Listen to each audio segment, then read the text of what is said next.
Bonjour, nous sommes un groupe d'étudiants de licence D en informatique à l'université d'Engaoundéré et vous présentons une vidéo en électronique numérique. Il s'agit d'un TPE sur la bascule RS et son fonctionnement. Nous allons voir au courant de ce TPE une partie théorique sur les bascules d'une manière générale et sur la bascule RS particulièrement.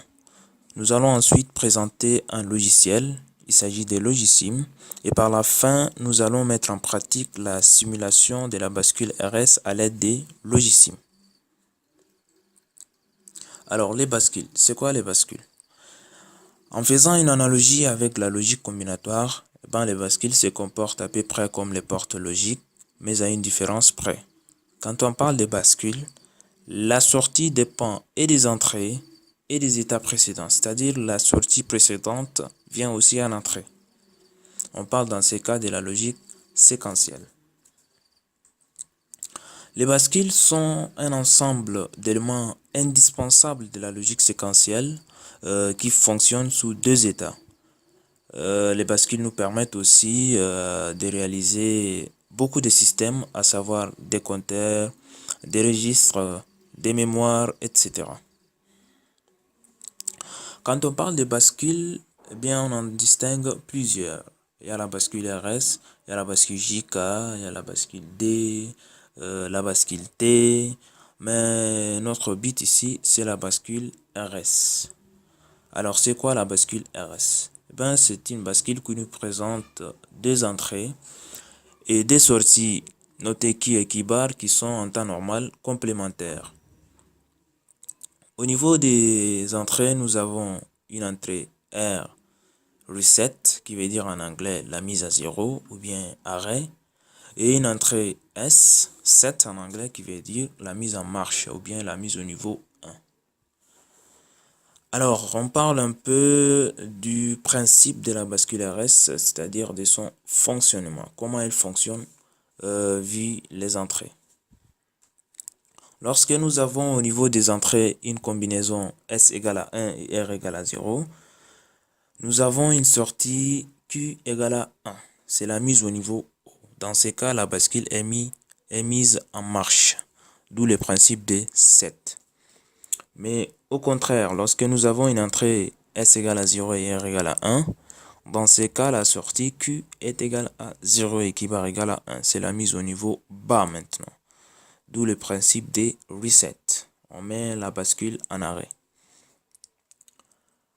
Lorsque les entrées sont toutes les deux au niveau 0, dans ce cas, on a une sortie qui nous présente deux états possibles. Soit les niveaux haut, soit les niveaux bas, c'est-à-dire le mode set ou reset. On parle dans ce cas du mode mémoire.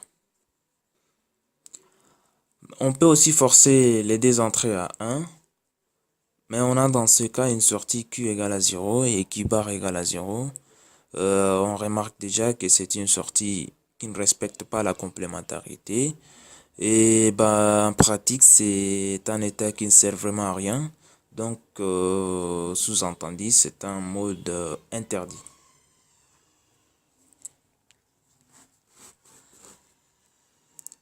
Alors, parlant du fonctionnement du principe de la bascule RS, tout ce qu'on a dit précédemment peut être récapitulé sous la table des vérités suivantes.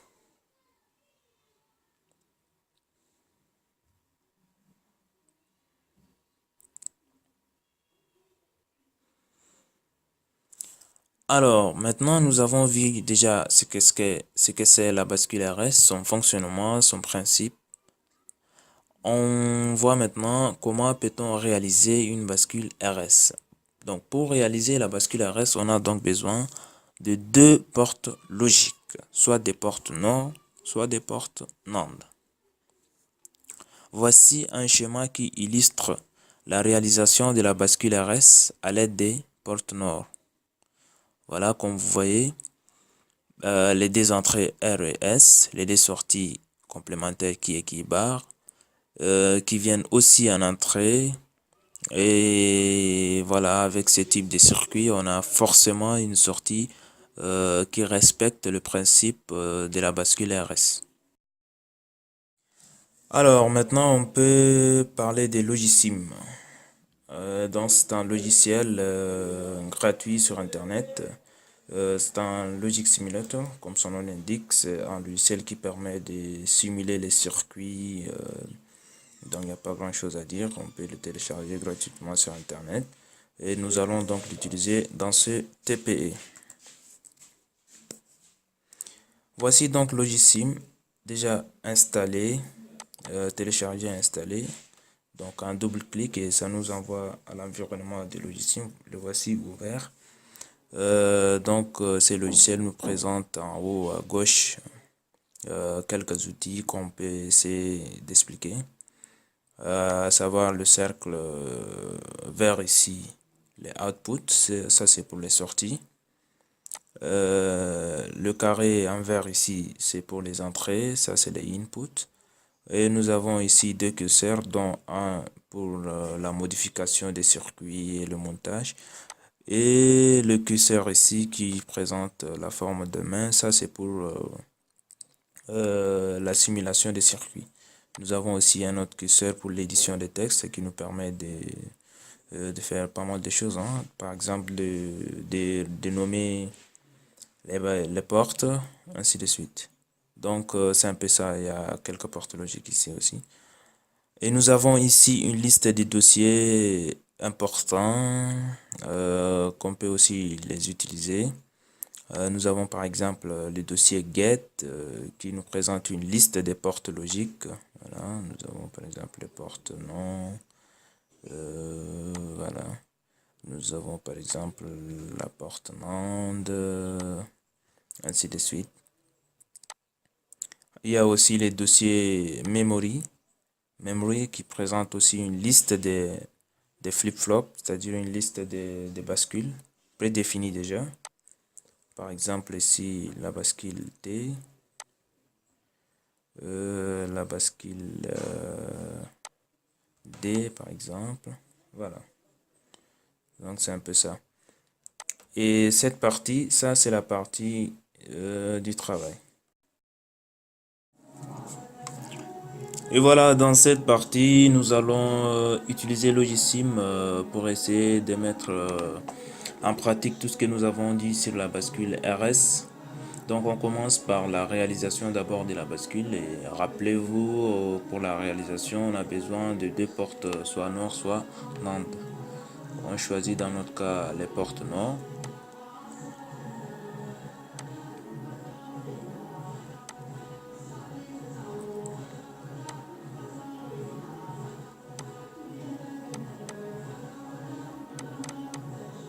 Avec des entrées chacune.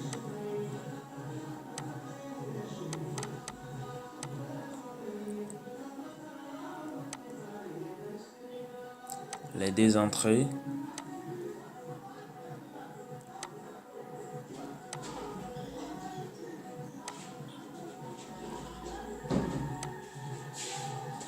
Les deux sorties.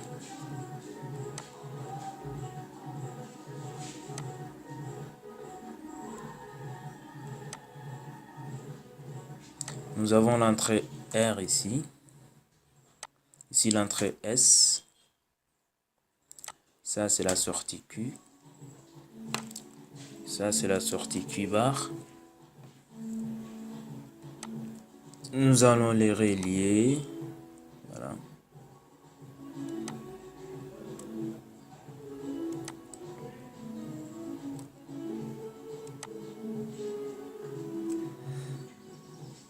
Et voilà la sortie qui vient ici en entrée.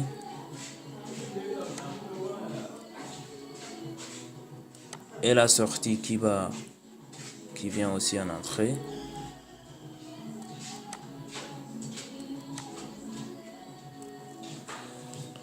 Et voilà, nous avons donc réalisé la bascule RS. Avec les portes nord, nous avons les deux entrées R et S et les deux sorties Q et Q bar. Et la bascule est initialisée avec un état de sortie 1. Donc c'est un état des entrées 0, 0. Ça aurait pu être 0, 1, comme c'est le mot de mémoire. Et avec le tableau de vérité à côté, nous allons vérifier si les fonctionnements se respectent. Voilà. Pour le mode mémoire, nous n'avons pas menti. Nous avons une sortie 1, 0. Ça aurait pu être 0, 1. On va vérifier ça tout à l'heure. On essaie de passer S à 1 et on verra si le principe de mise à 1 se respecte. Tenez-vous bien.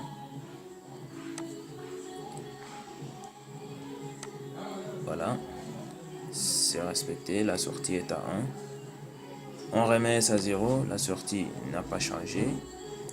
On remet maintenant R à 1 pendant que S est à 0.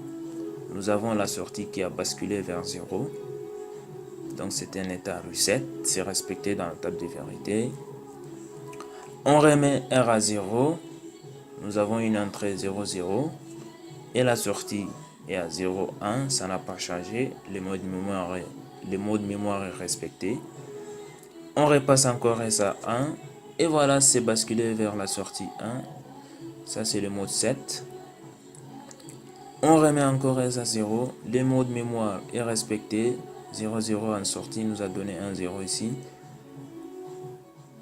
R à 1, c'est basculé vers 0, 1. Le mode reset, c'est respecté toujours. On essaie maintenant de forcer les deux entrées à 1 en passant S à 1. Voilà, nous avons une entrée 1, 1 et une sortie qui est 0, 0.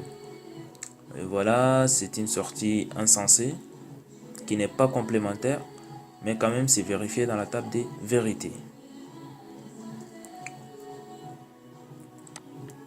Voilà, donc nous avons réalisé la bascule RS, nous avons vérifié les conditions avec le logiciel Logisim. Nous arrivons donc au terme de notre travail.